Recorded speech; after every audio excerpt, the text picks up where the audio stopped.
Pour les besoins de l'adaptation cinématographique, certains détails ont dû être changés. Cependant, l'histoire qui suit est authentique. Et le déroulement est identique à la réalité.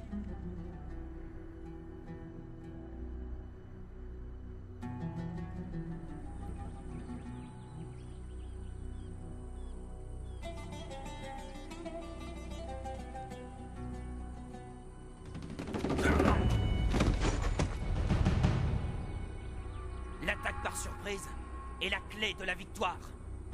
Vous devez passer à l'action tellement vite que votre ennemi n'a pas le temps de réagir. Assurez-vous que vous tranchez bien d'une artère à l'autre. Soyez déterminé et énergique. Ne lui faites pas de cadeau. Nous vivions et nous étions entraînés dans le désert pour une seule raison. Retourner en Égypte et renverser le gouvernement. Nous étions prêts à faire face à toutes les difficultés. Pour l'amour d'Allah. Nous n'avions rien d'autre en tête que l'appel de l'islam.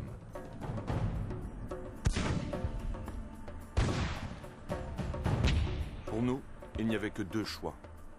Le premier était de mourir et d'aller au paradis. Le second était de vivre en gagnant la bataille. J'étais un excellent tireur et on m'entraînait pour que je devienne un sniper.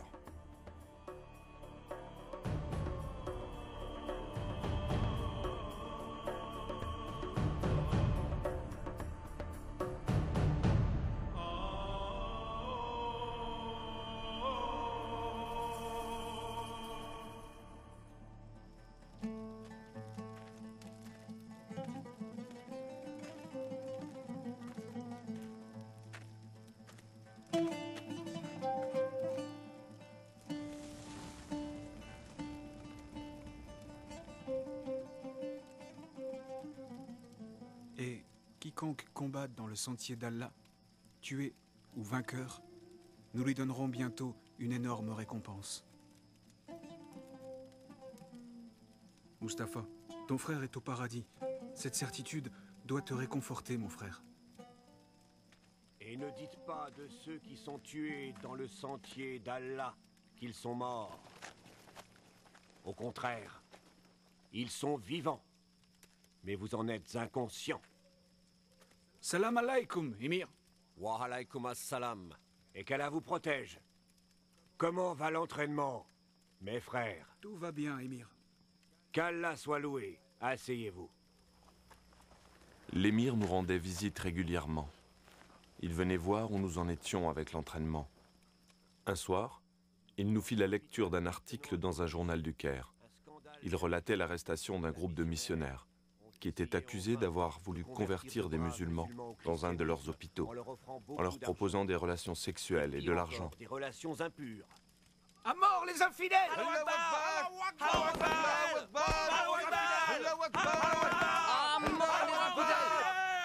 Du calme. Du calme. Silence! Pour nous tous, c'était une humiliation. C'était le mois du Ramadan. Nous ressentions le besoin de défendre notre Dieu et nos convictions. Tout le monde était furieux. Cet article dans la presse était une autre bonne raison de maudire encore plus les chrétiens. Les chrétiens prétendent que, Nous avons fait le vœu de mettre un terme à l'évangélisation des chrétiens, quel qu'en grâce à soit le leur prix. Bible, c'est eux qui la possèdent. Ils croient que ce livre révèle la parole de Dieu. Mais l'émir écarta la confrontation militaire. Il proposa une confrontation de logique, qui consisterait à écrire un livre prouvant que la Bible avait été modifiée et ne pouvait donc pas être prise au sérieux. Si on essayait d'écrire un livre prouvant que des changements ont été faits dans leur livre, Et qui pourrait écrire ce livre-là?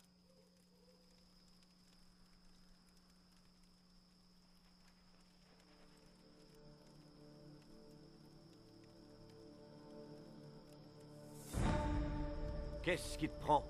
C'est un simple livre qui te fait peur? Les chrétiens jettent des sorts et font même de la magie avec ce livre. Ma mère en a été témoin.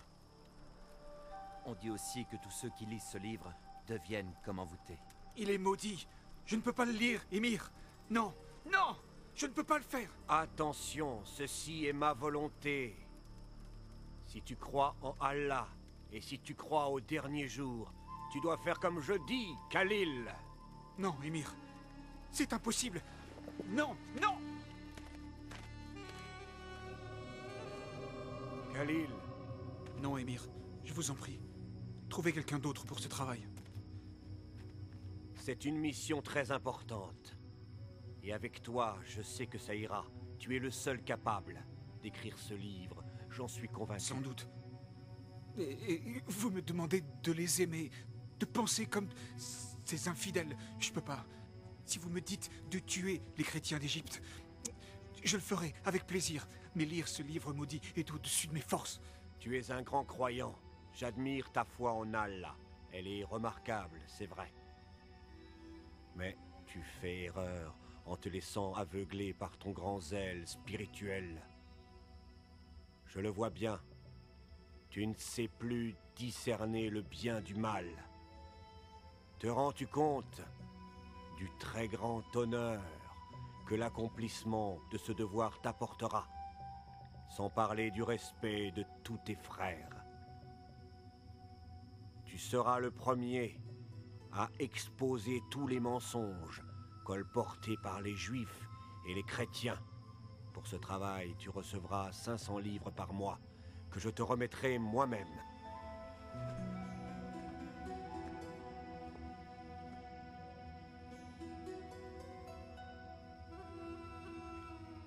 Nous avons abandonné l'entraînement dans le désert et je suis rentré chez moi.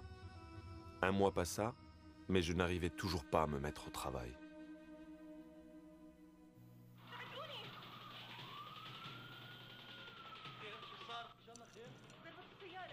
Dites-moi, qu'est-ce qui s'est passé dans la série? Cette pauvre femme, Oh, qu'est-ce figure-toi qu'elle que a? son fils vient d'avoir un accident et il est dans le coma. C'est horrible. Pose ça et regarde avec nous, maman. الحمد لله بس حبيت اقول لك اني اليوم صرت اتاخرت على الشيفت تاعي سمعت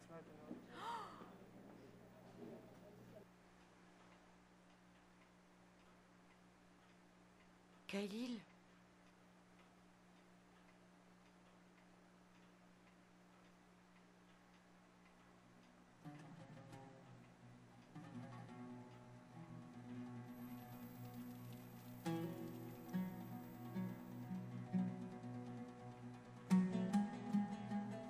Je vous ai dit de ne pas regarder ces programmes mais hérétiques! c'est pas ce que tu crois. C'est ta sœur. Tu n'y touches pas. Hérétiques!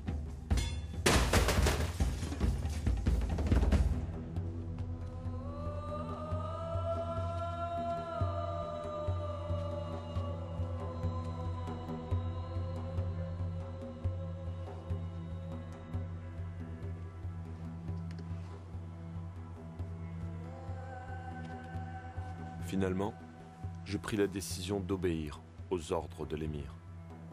Je lui devais obéissance. Alors j'ai commencé à accomplir ma mission. Mais je ne savais vraiment pas par où commencer.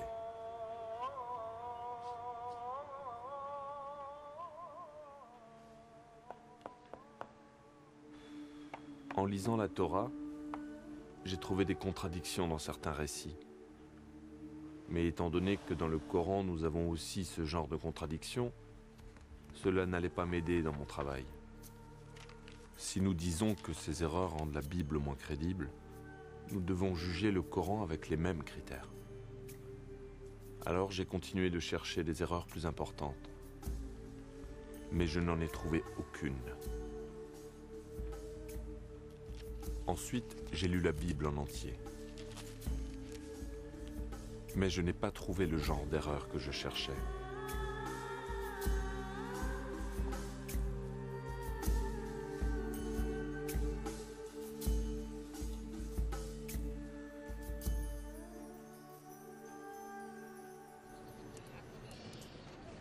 Il n'y a pas un seul verset dans le livre des chrétiens qui mentionne la venue du prophète Mohammed ou Ahmed. Je t'ai apporté quelque chose.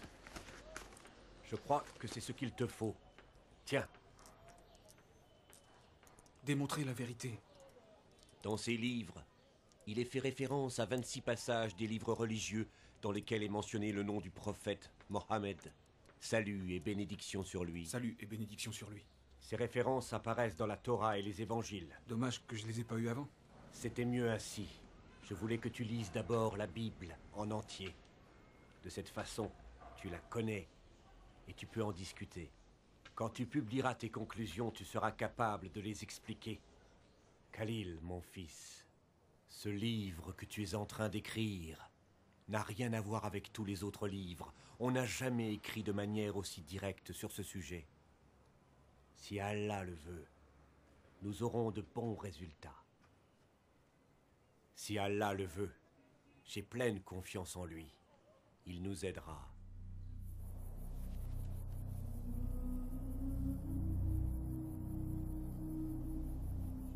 Je me mis au travail avec pour but d'examiner les 26 références inscrites dans les livres que je venais de recevoir. Aucune de ces références ne me permit de prouver quoi que ce soit. Alors j'ai prié. Seigneur, je ne peux pas prouver que la Bible a été modifiée. Et je ne trouve nulle part dans la Bible le nom du prophète Mohammed. Je vis pour qui? Je vénère qui?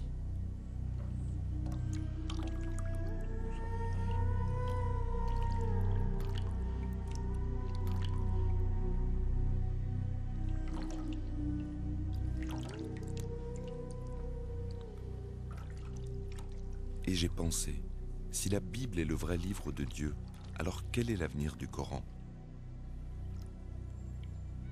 Ces livres ne peuvent pas dire la vérité tous les deux, puisque leurs enseignements vont dans des directions différentes. J'ai donc commencé à écrire un protocole de recherche que j'ai intitulé « Le Coran est-il la parole de Dieu ?» À la fin, j'avais écrit entre 200 et 300 pages. Un jour, l'émir me fit une visite surprise. Je vous prie d'attendre Khalil ici. Il va être de retour dans un instant. Je vous remercie.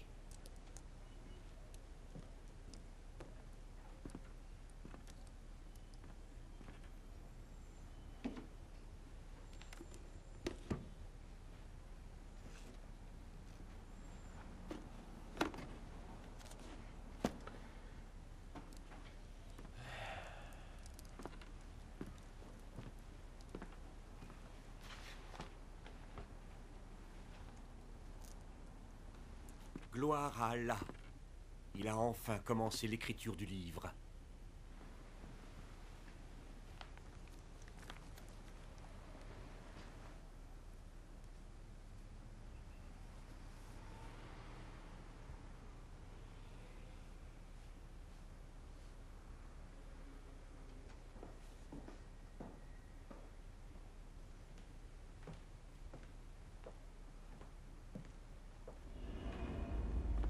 Que t'est-il arrivé, Khalil? Qu'est-ce que tu écris? Tu vas pas me dire que le Coran n'est pas la parole de Dieu? Si tu ne me crois pas, lis-le toi-même, lis. Tu ne crois tout de même pas que mes conclusions me rendent heureux? Plusieurs fois, je t'ai dit de donner ce travail à un autre homme que moi. Chaque fois, tu m'as dit que Allah m'avait choisi. C'est toi le responsable. Tu es le seul à blâmer. Nous t'avons donné beaucoup d'argent afin que tu dévoiles tous les mensonges des chrétiens, les infidèles. Non, non, non, non. Tu as dit que je devais trouver des preuves en lisant leurs livres. Et je n'ai lu que la vérité. Et ce n'est pas tout. Le Coran lui-même le dit. Aïssa ou le Messie, c'est Dieu. Tais-toi!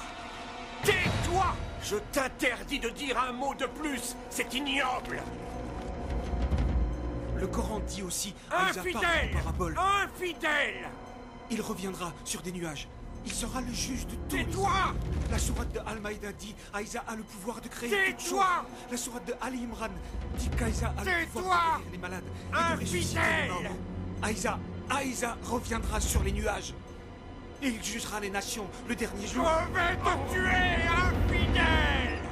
Tout est écrit dans le Coran. Je vais te tuer.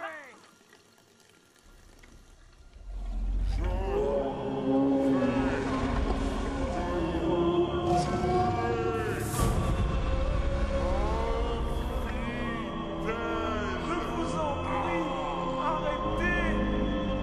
Vous allez le tuer! tuer, infidèle, je vais te tuer. Écoute-moi, à partir d'aujourd'hui, on ne se connaît plus. Je préviendrai le groupe que tu as abandonné notre foi. Et si un jour tu veux montrer ces saletés, je te préviens, je te tuerai de mes propres mains. Infidèle! Khalil! Khalil! Mais je vous le dis, aimez vos ennemis, bénissez ceux qui vous ont maudits, faites le bien envers ceux qui vous détestent, et priez pour ceux qui profitent de vous et vous persécutent. Ne résistez pas à une personne méchante, et si elle vous gifle sur la joue droite, tendez-lui aussi la joue gauche.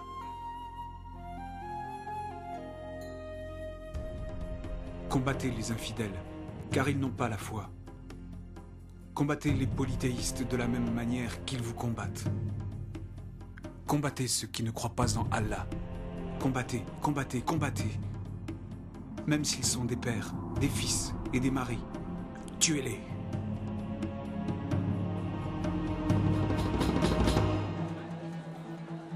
C'est bon de te voir, je les renforme.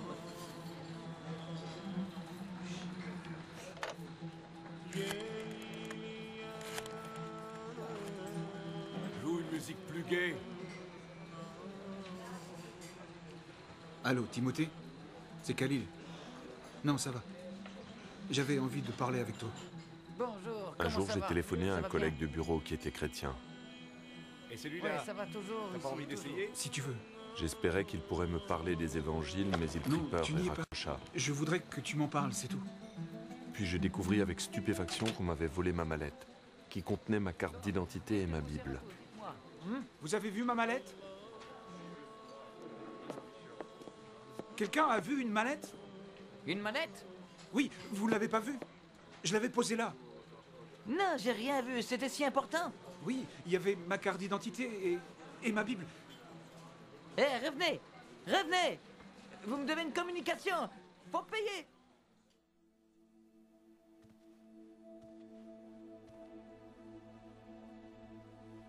Dieu, entends ma prière. Montre-moi le chemin. C'est tout ce que je veux et toujours voulu. Je veux te connaître et te servir de tout mon cœur. Je t'aime depuis mon enfance. J'ai mis ma vie entre tes mains. Je suis confus. J'ai besoin de toi. Je sais que tu es un Dieu. Mais es-tu celui des musulmans ou celui des chrétiens? Si tu es le Dieu des musulmans, fais en sorte que j'oublie mes doutes sur l'islam. Et si tu es le Dieu des chrétiens, fais que dans mon esprit vienne la lumière. Montre-moi la vérité. Je t'en supplie, Dieu.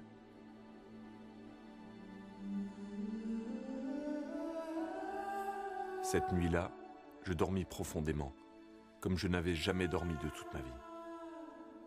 Quand l'aube commença à pointer, je fis un rêve.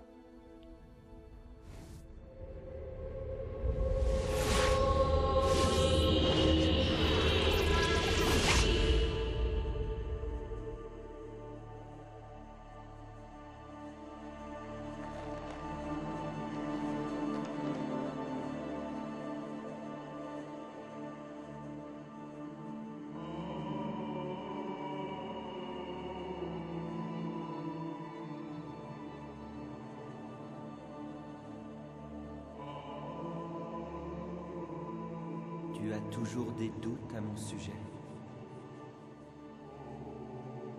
Qui es-tu? Je suis celui que tu cherches. Je ne m'en souviens pas. Tu lis le livre. Oui, je l'aime beaucoup. Oui, je le sais. Je ne l'ai plus. On me l'a volé. Le livre ne peut jamais être perdu. Lève-toi et ouvre ton armoire. C'est là qu'il se trouve.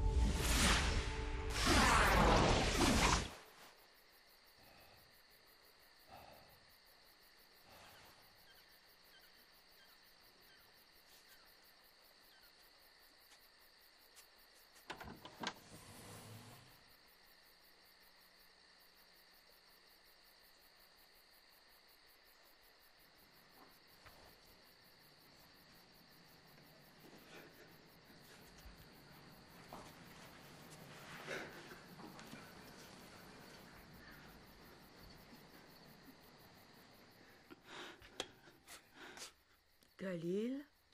Mère, tu dois me pardonner.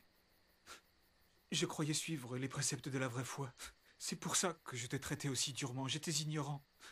Pardon, je veux te baiser les pieds. Oh mon Dieu, qu'est-ce que tu as? Qu'est-ce qui t'arrive? Dieu m'a guidé vers la vérité. Maintenant, le Dieu que je connais n'est pas le Dieu qui me guidait avant. Mais enfin, il n'y a qu'un seul Dieu.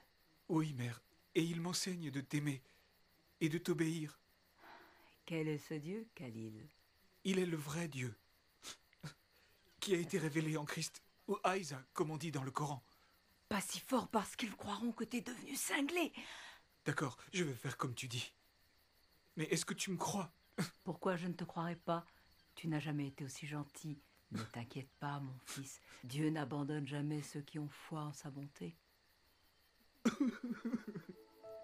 Je t'en prie, dis-moi que tu me pardonnes. Sois en paix. Mon cœur avait changé. Pardonne, mon fils. Il avait été transformé par l'amour.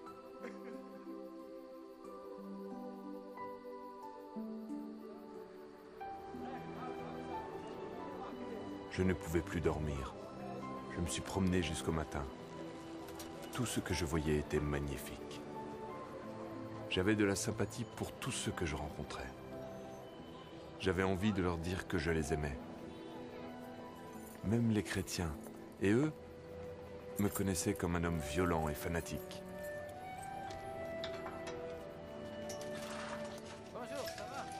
Bonjour, Georges. C'est moi, Khalil. On n'est pas encore ouvert. Ne crains rien, C'est c'est pas moi. encore Je suis ouvert. venu te parler. Je viens C'est pas implorer encore ton pardon. ouvert. Je t'en supplie. On pourrait pas en parler plus tard? J'ai changé. Je le vois. Je ne suis plus le même. Avant, j'en voulais à tous les chrétiens. Je te demande de me pardonner. Pardonner, car tu as changé. Oui, j'ai changé. Je te demande ton pardon. Je ne le mérite pas, mais je t'en prie, pardonne-moi. J'ai changé. Alléluia. Ça veut dire quoi? Tu le sauras. Laisse-moi te regarder. Que t'est-il arrivé? J'ai changé, s'il te plaît. Approche.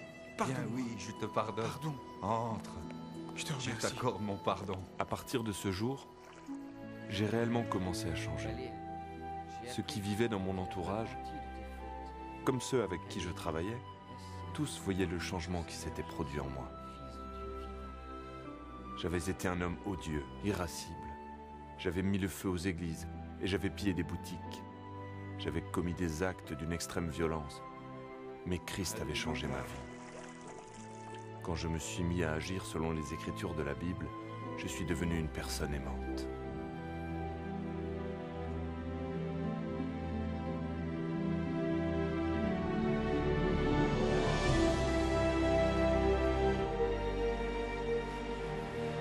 Je suis libre maintenant. Le Fils m'a donné ma liberté. La vie est en Christ et la mort est un gain. Dans le passé, la mort était un fantôme effrayant et laid. Mais aujourd'hui, la mort ne commande plus. Je suis maintenant en Christ et toute chose est nouvelle.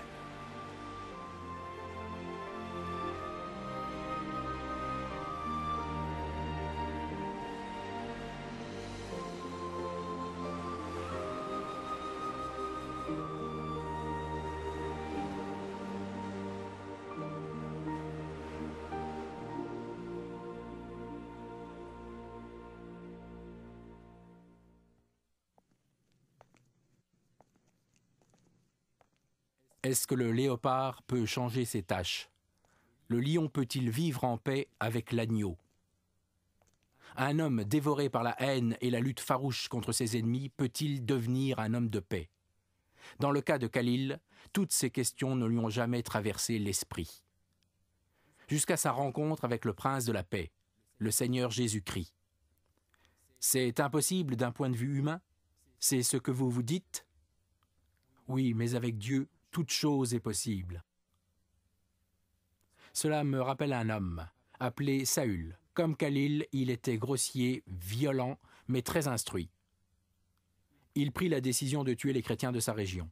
Il participa à l'assassinat de plusieurs d'entre eux jusqu'au moment où il comprit qu'il ne luttait pas contre les hommes, mais contre Dieu. Dieu mit littéralement Saül à genoux. C'est dans cette position, humble et prostrée, que cet homme fier a crié son désespoir. « Qui es-tu, Seigneur ?» Et le Seigneur a répondu « Je suis Jésus.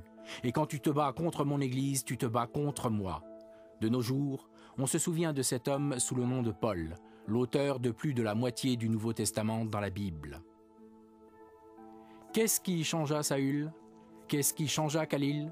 Pour les deux hommes, c'était le même pouvoir, le pouvoir de l'amour. C'est de ce pouvoir que je veux vous parler aujourd'hui, car il n'y en a pas de plus grand. Dieu est amour, c'est ce qu'enseigne la Bible. Dieu est tout-puissant. Il connaît toutes choses et en outre, il est présent partout. Mais en essence, Dieu est amour. Dieu ne veut pas que l'homme périsse, mais au contraire, il veut que tous les hommes se repentent et connaissent la vérité. Ce qu'il veut, c'est que nous vivions avec lui au ciel pour toujours. Tout ce qu'il demande, c'est que nous acceptions Jésus-Christ comme notre Sauveur. Nous voici arrivés au point important. Écoutez avec attention. Khalil a eu l'expérience particulière de voir Jésus dans un rêve. Vous croyez peut-être que vous devez aussi le voir en rêve pour être sauvé? Ce n'est pas le cas. Le salut est un cadeau de Dieu pour tout le monde. La seule demande venant de Dieu est que nous ayons la foi. Même la foi est un cadeau de Dieu. Que pourrions-nous attendre d'autre que de l'amour d'un Dieu d'amour?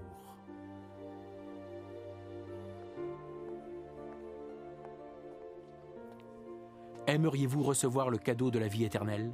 Aimeriez-vous être pardonné de vos fautes et aimeriez-vous devenir un membre de la famille de Dieu?